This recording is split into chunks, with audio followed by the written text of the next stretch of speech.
Hello everyone. This is just a little bit. I'm gonna make a full video at some point. But obviously, if people see my Facebook or Instagram, then you'll know for over 2 weeks I've been not at home. Although I'm back at home now, obviously. However, that was only been a couple of days.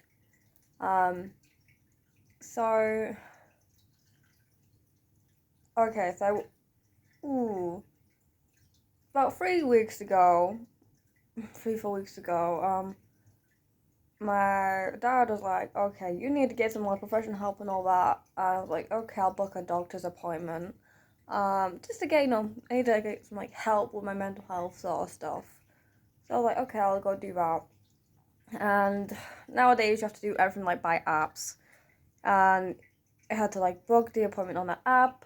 And originally I was gonna have a phone call appointment.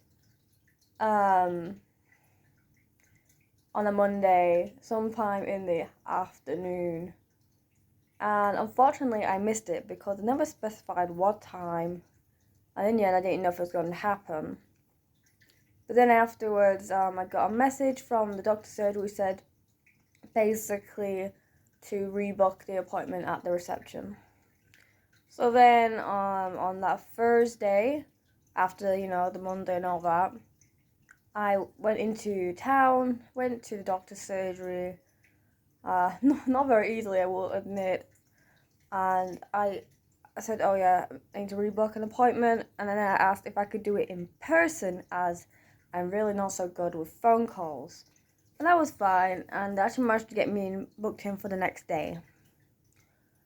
So on the Friday, my father took me to the appointment and, waited for me and everything. Yeah, so, I said about, being referred to the mental health team and stuff like that. Mentioned about some stuff, and I was like, oh, could I weigh you? I said, yes, fine. And he also asked if I could, go get a blood test and stuff. And I was like, yeah, I expected that, which, when anything to do with low weight, they usually want to check your blood anyway. They said at some point we'll also need to get you an ECG and stuff like that. Yeah, that's fine. So the following week on the Tuesday, I had a very close family friend member called Vanessa, because I'd already pre-asked her, and she took me to the Selby Hospital.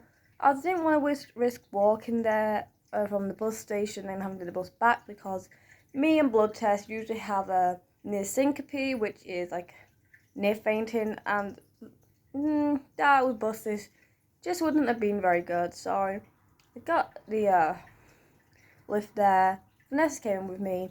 I had a near syncope with the blood test, and in the end, she got me home.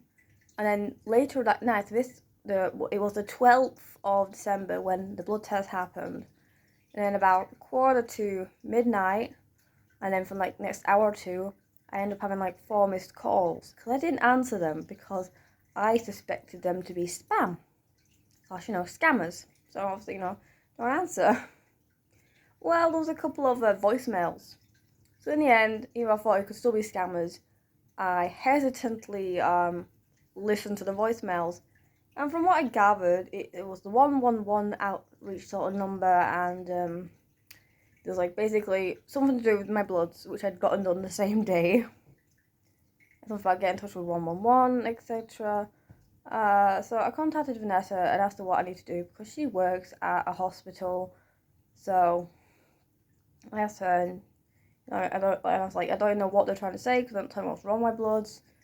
And she went and got in touch with her colleagues to try and find out what's happening. In that time, someone came to my house on behalf of the 111 to see what was going on. I was like, oh, okay, yeah, blah blah this, blah blah that, lots of scammers, stuff like that. It's so all I heard from him is, he didn't know the full picture, is that it's something life-threatening, and I need to get to hospital, and, do I need to book an ambulance, call an ambulance for you, or can someone take you?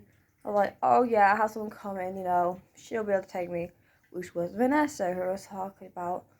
He ended up going in the end, and Vanessa got back in contact with me, and basically, yes, there was something wrong with my blood, and yes, it needed to be treated. However, going to hospital at 3 in the morning would have done nothing, as there was a 16-hour waiting time.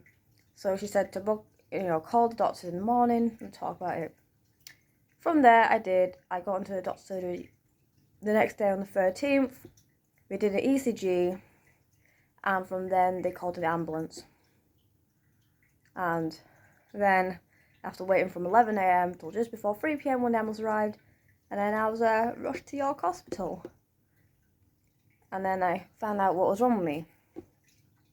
My potassium was 1.8, which is apparently so bad and low my heart could have stopped. So the next 26 hours, I was in resus. Second part will come out shortly. Stay tuned for the next one.